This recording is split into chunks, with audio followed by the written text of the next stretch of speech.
Welcome the Military Defense Channel. With the start of the war in Ukraine, strange explosions of Russian tanks began to appear on the internet. They explode as if from within, flashing like fireworks. The explosion is so strong that the tank's turret flies many meters into the air.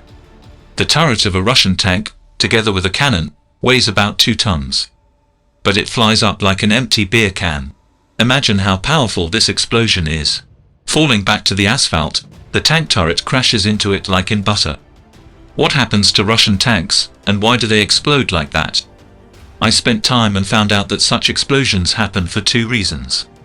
First, Russian tanks have several vulnerabilities in the design. Secondly, this happens when they are properly exposed to the target weapon.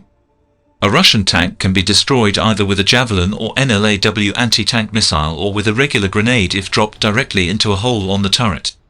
Now I will explain to you how it works.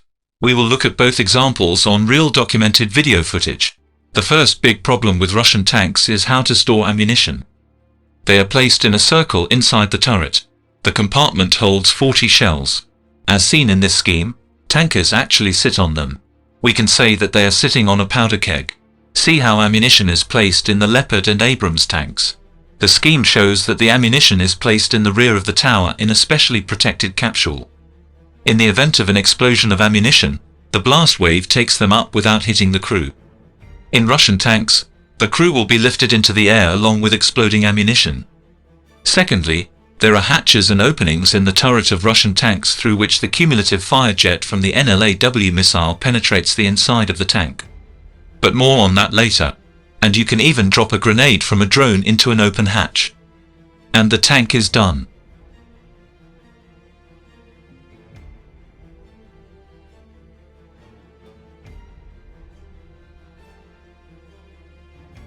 The problem relates to how the tank's ammunition is stored.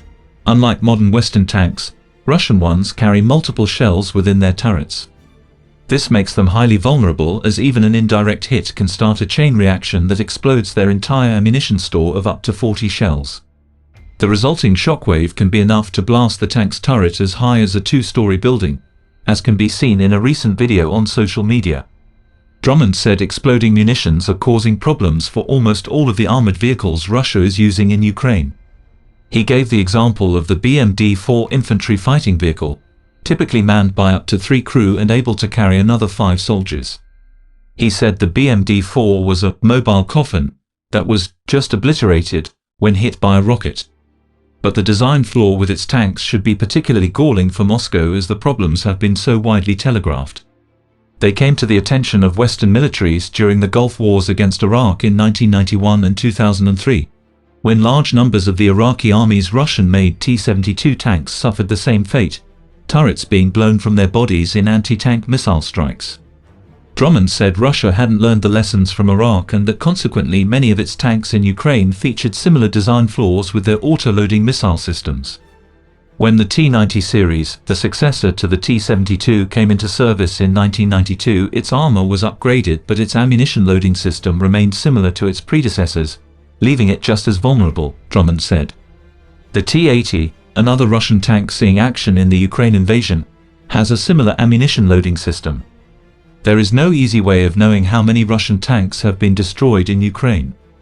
The open-source intelligence monitoring website Oryx said on April 28 that at least 300 Russian tanks had been destroyed, with another 279 either damaged, abandoned or captured. However, the site only counts instances where it has visual evidence, so Russian losses could be much higher. And these losses are not just about equipment. When Wallace, the British Defence Secretary, gave his estimate of 580 lost tanks to the House of Commons, he also said more than 15,000 Russian military personnel had been killed during its invasion. It's hard to know how many of those are tank crew, but what is not in doubt is that the crews are not easy to replace. Training a tank crew could take several months at a minimum, and even 12 months could be considered quick, said Alexei Rowanila, a former tank crewman in the Finnish Defence Forces. And for Russia to replace hundreds of crew at this point in the war would be a tall order, especially when the tanks they are expected to use are so flawed.